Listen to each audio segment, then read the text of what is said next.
And so it is a sunny Monday, and boy, is it hot. I believe it's even hotter in Donegal. Pat, is that right? It's a lovely afternoon, but this morning I noticed on the computer it says 22 degrees. It's now reading 29 degrees. Wow. So I presume there's some sort of, it's coming in through the settings on my computer. The readout must be fairly local. Have you been outside the house today? What? Have you been outside the house today? No, I went out for a wee while, but it's so warm. I was just wondering how it was. Was it really, really oppressive? I was out for enough to know it's really, really warm. I went out for about 5 minutes and come back. Do you know this sitting out in the heat? No way. Oh, no. I would burn after a couple of minutes. Yeah. But I went for a walk and it was the temperature's quite high, about 25. And, it wasn't too bad. I thought I was going to find it so bad that I'd have to come back in again. But no, it was such a wonderful feeling to feel the sun, as much heat as you wanted and more, and not to have to muffle up and put on your jacket and put on your shirt and your. There's a guy on. He's a Sky and Brady. He's an Irish guy, but he was. I don't know if he's still one of the Sky people, but he's one of the better reporters in Sky. In fact, he's probably the best. Yeah. And he was being interviewed this morning on RT. And he's saying they're expecting to hit 38 to 40 degrees in London today. And he said it was absolutely... Jude, my son got married in August in London about 22 years ago. And it was the warmest day of the year. And Jude, I just remember having a suit on me. And I remember thinking, I'm going to faint here. London, the buildings, I've been in Australia and I've been in America and I've been in various other places, Spain. But the London, the concrete buildings, the footpaths, the heat just reflects right. I have never felt heat like it. Yeah. So he said he would hate. Brady said this morning, there was no way he was going on the underground because there was no air conditioning. He says whatever it is above ground, it's going to be a lot worse under. Yeah. So he can imagine anybody that's compromised in any shape or form. And of course, Jude, let me throw it in as well. And that reminds me, there's a big Cobra meeting on Saturday, and there's one I think on Thursday. Yeah. And the great Boris Johnson has skipped both of them. And in fact, there's some talk that there's one, I think maybe today or tomorrow, and it's likely to skip that. He has already checked out. He couldn't even be asked to go to a meeting, and he's the Prime Minister. Yeah, Pat. If your mates had stabbed you in the back and kicked you out of your job, and you were in a position you had to serve the next couple of months, would you be very enthusiastic about going, making sure you attended every meeting and got every T crossed and I dotted? I wouldn't. I wouldn't. With the greatest respect, Dr. Collins, that has got nothing whatever to do with. You were elected, and if you think you'd be honour duty bound to do the job that you. The two words, honour and Boris Johnson, just don't go together. No, that's the point. Apparently, on Saturday, he didn't show up to the Cobra meeting, despite the fact there are warnings that there could be up to 1,600 deaths because of heat. Yeah. And because he was planning going away from a party for his friends at Chequers, his Grace and Favour country mansion, and so on. And so I thought it was a celebration of his wedding that he wasn't able to have the celebration. No, that apparently somewhere down the track. Oh, I see. So but anyway, it just shows his cavalier attitude. He's like the entitled little boy. I'm not getting my own way, so to hell you bugger you.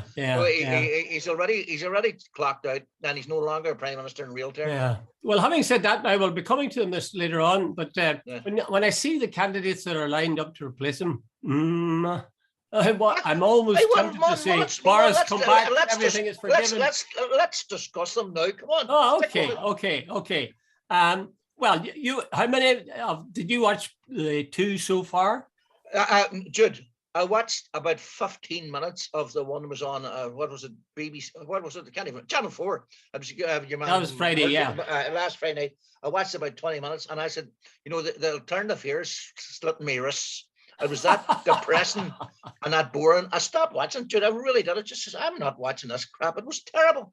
And I watched about 10 minutes last night. And I missed about Adam Bolton was on RT this morning. He said the only interesting bit was when Rishi Sunak turned around to Liz Truss and accused her of being a socialist because she wants to borrow money and so on. But Jude, if they are the level of people that the Tory party are putting forward, we are, well, not me, I'm not in that occupied part of the country, but the people are in deep shit. I was going to bleep there, but what's the point?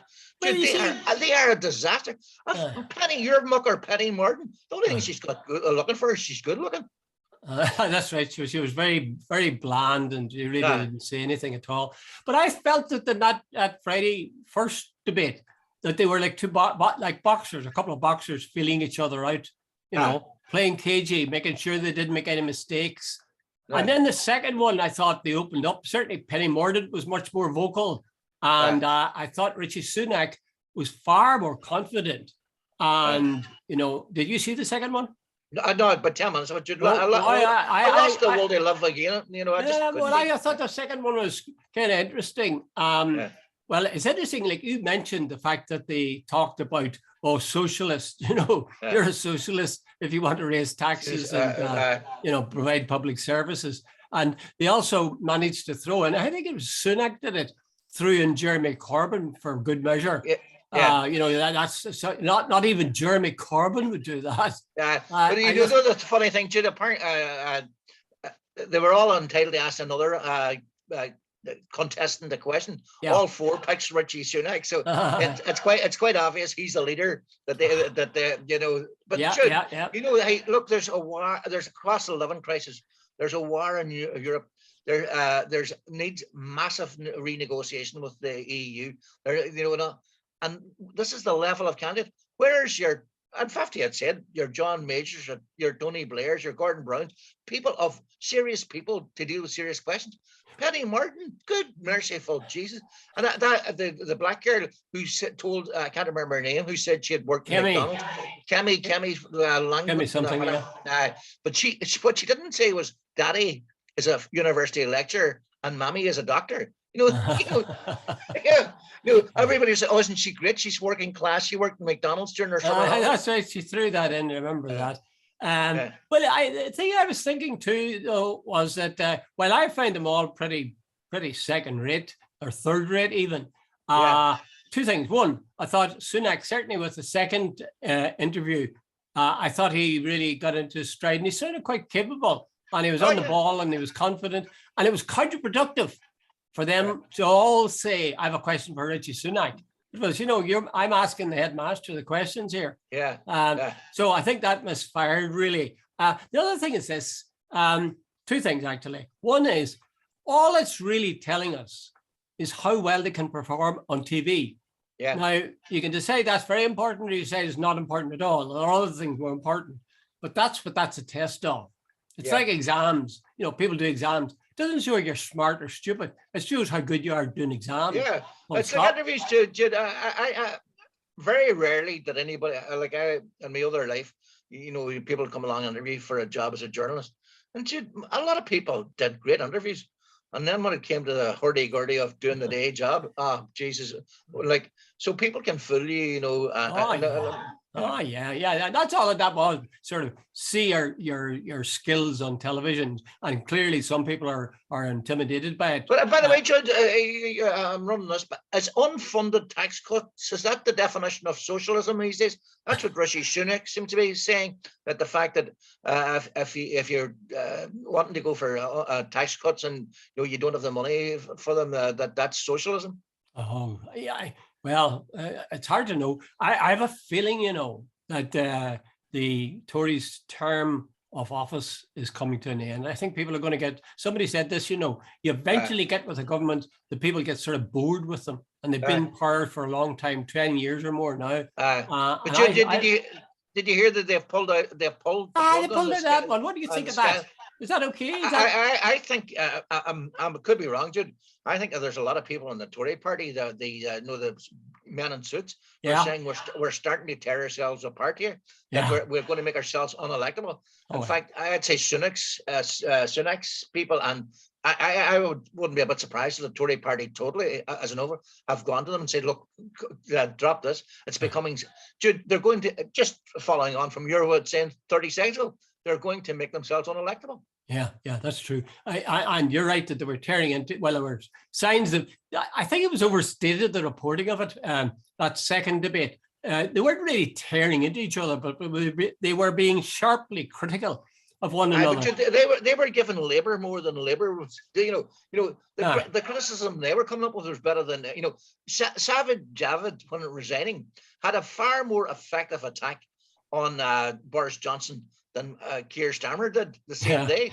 In other words, the sort of knife was wielded far more deftly by his own man than the opposition. But I do think it's a little bit. I think if Sky were smart, they would have got them to sign a contract of some kind that they would do this. But should you do what I call it when the election, the Tory party, Boris, they got Jeremy Corbyn in, and they got everybody else in. When it was Andrew, what do you call him, the Scottish guy, Andrew, his name escapes me. He's big into detail. Johnson pulled out at the last minute. Andrew Neil, last minute. Pulled out, and there was nothing. In fact, the BBC had given assurances to all the parties that all the leaders had signed up when Corbyn and the other one got such a grilling from Andrew Neil. Boris pulled out. Well, there's two things struck me again. I can see I'm a teacher whenever I say two things. Two things about it. One was that the Liz Truss, at least on two occasions, I think in the second session, she said, when I say I'm going to do something, I follow through. Yeah. And I was thinking, well, you agreed to go on TV on a third interview, and you didn't do it. And secondly, you agreed, you and your boss of the time agreed on the protocol, and you didn't bother following through then either. Sorry about that. That's been phone ringing. I thought that was your cats, maybe. No, if I could kick it away, I would, but I can't. Anyway, I thought that she really had a nerve to say, the great thing about me is I say something and I always follow through. I'm not just words, I'm following through with action. And there you are. They were all to go and do the interview, whether you like it or not. There was to be an interview on Sky this evening. And they just said, no, I think Sky should have run with it and put 2 tubs of lard or whatever in the place of the empty chairs that Sunak or whatever would be appropriate. I suppose a tub of lard would suit Boris better than Sunak. Better than anything else. But, exactly. At least something, make it comic, and show that these guys don't do what they say they're going to do. Exactly. Anyway, I'm willing now to say that I'll be amazed if Sunak doesn't win it. Yeah. Would you? But I don't know. Truss apparently is much more popular with the grassroots, and they're the 200,000 or 150,000 Tory voters, really, or members. Apparently, how do I know? I'm just reading that. You think there's a racist strain in that there would be? There could well be, but put it based on the little bits, and I'd say no more than half an hour over 2 nights. Sunak was by far the most accomplished, but that's got nothing to do with. It's amazing too, because he's got a serious disadvantage of being hugely rich, and everybody knows it, and yet somehow he manages to dodge around it. Yeah. And also, he was with Boris to the very last minute, all the way. And yet, he's still going to come through as the strongest candidate, and I'd say he's going to take it for sure. Okay, let's talk about something even more interesting, which is the border poll that they're talking about. Well, we've all been talking about the border poll, but there's an article, I think it's in the Irish Times, Alex Kane this morning, and it was by Alex Kane, wasn't it? The commentator, the unionist commentator, and he talked about the fact that it was being sort of much more likely now, and you had Leo Varadkar talking about the need to sort of, did he say Leo had mentioned a citizens' assembly? No, what he said was, as far as I remember or recall, he said Leo was interviewed for the BBC by Mark Carruthers quite recently, and he said, it didn't think it was time right now or appropriate right now, but he said he did admit that that he thought that needed to be clarified what the criteria for any border poll would be, and he also said it's quite clear that there's that Taoiseach has set up this sort of, what do you call it thing, Judy, sort of Future Ireland type thing. And he said he figured it's only a matter of time before they call for an assembly, and citizens' assembly. And he based all this, the foundation for all this is, he says that he feels that Fianna Fáil and Fine Gael are getting so outflanked by Sinn Féin on this, particularly on this issue of a border poll, that they're going to do something to be seen to be moving on it, even if it's a negative. As long as they're seen to be doing something, that the Sinn Féin are the people coming up with the whole ideas, pushing this, and he feels that Micheál and Leo will do something to sort of stem the tide. You don't think that, for example, that the Fine Gael and Fianna Fáil and the Brits would be capable of putting their heads together and saying, right, we'll have it now, when nobody knows, when Sinn Féin hasn't had a chance really to prepare for it, and they haven't done what's obviously essential, 2 or 3 years or 4 years or 5 years of planning. I think they would actually, of course, I don't think they would, that the poll would result in a united Ireland, and it would be seen as a defeat for Sinn Féin, defeat for the whole notion of a united Ireland. They would have done themselves a lot of good then, because that's the last thing they want. You don't think they would? They don't think they would suddenly surprise? You're asking for our border poll. Here it is. Next week. There's a sort of precedent. There's a guy called John Hurd. He was the Prime Minister of Australia. There was a massive movement for independence, or breaking the link with Britain about 15, 20 years ago. Hurd surprised everybody by holding a referendum, but the con he put in was it was the choice between the constitutional monarchy or a presidential system. He put in a type of presidential system that even those who hated the monarchy couldn't vote for. And it was a bit like Scottish independence. It was said this will be once in a generation vote. So he put off for about 20, 30 years. And by the way, he succeeded. But because he put in, they wanted sort of a president who had executive powers that nobody wanted. He knew that he could change the constitution that nobody wanted. He made it it's very, very clever. So, tomorrow morning, maybe the next Secretary of State for Northern Ireland could say, right, wait a minute. Well, I'd be surprised. Because the protocol, I will. Just striking me now, that they would be. It would be terrific for them if they could catch Sinn Féin on the hop, if they could catch the whole idea of United Ireland. Because frankly, you or I wouldn't vote for United Ireland if it was next week or tomorrow. No, I want to see what it's all about. But that would then, once you have a defeat, it's very difficult to bring it back again. And it would damage Sinn Féin really seriously. Anyway, that's just an idea. The other thing, very quickly, that I noticed with that article by Alex Kane was he talked about Sinn Féin is forming relationships and friendships and allies throughout the world, really, especially, I think, America and all kinds of sources, maybe the EU as well, Australia, Canada. So to have this kind of, I don't know what you call it, a network of support for the idea of a border poll. Whereas, on the other hand, poor Sir Jeff, Johnny No Mates, where are the DUP going to have a compartment? They just won't have it. Because they won't get it. As we speak, Mary Lou McDonald's in Australia. I think she's in Perth. I saw someone this morning that she was at a famine village, a memorial somewhere in Perth this morning. And Jude, she's been to America, I think, twice. And look at Joe Biden was on Israel on Friday. He's now being referred to as Irish Joe Biden, apparently, because he said that he made this comment which didn't go down too well with the lobby and both America and Israel, where he said that the struggle of the Palestinians reminded him very much of the struggle of the Irish against the Brits. So, Jude,